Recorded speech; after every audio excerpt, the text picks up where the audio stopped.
చేస్తారు. అసలు శివలింగమును దేనికని శిలతో చేస్తారు అంటే ఈ శివలింగములు నర్మదా నదిలో దొరుకుతాయి. దీనిని బాణలింగములు అంటారు.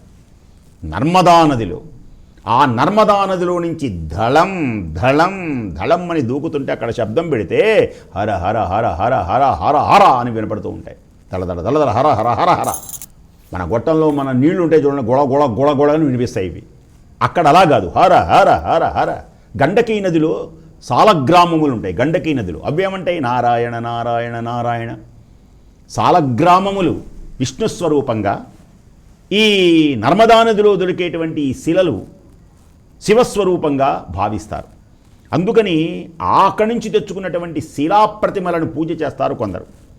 అన్నిటికంటే గొప్పదైనటువంటి పూజ ఏవైనా చేసుకోవచ్చు, శిలాప్రతిమ ఇంకా వీటికంటే ఇంకా గొప్పది ఏమిటి అంటే, మీరు ఎన్ని బంగారం ఉన్నా అన్నీ చేయవచ్చు.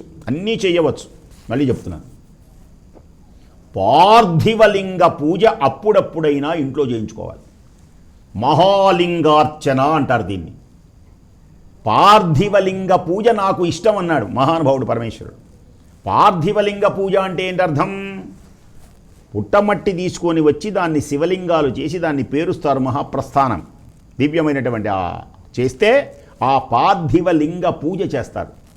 ఆ పార్థివలింగ పూజ కూడా చేయవచ్చు మట్టితోడు కూడా.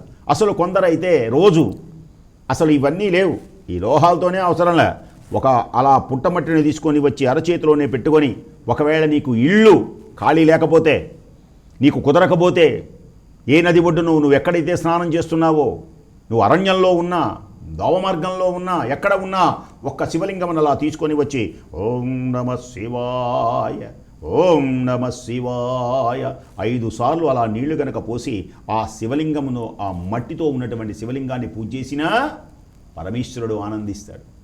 అందుచేత ఈ శివలింగ పూజ ఇలాంటిది మహిమోపేతమైనటువంటివి. ఏదైనా మన గృహాల్లో పెట్టుకొని పూజ చేయవచ్చు. ఏదైనా అంగుష్టమాత్రంతో ఉండాలి.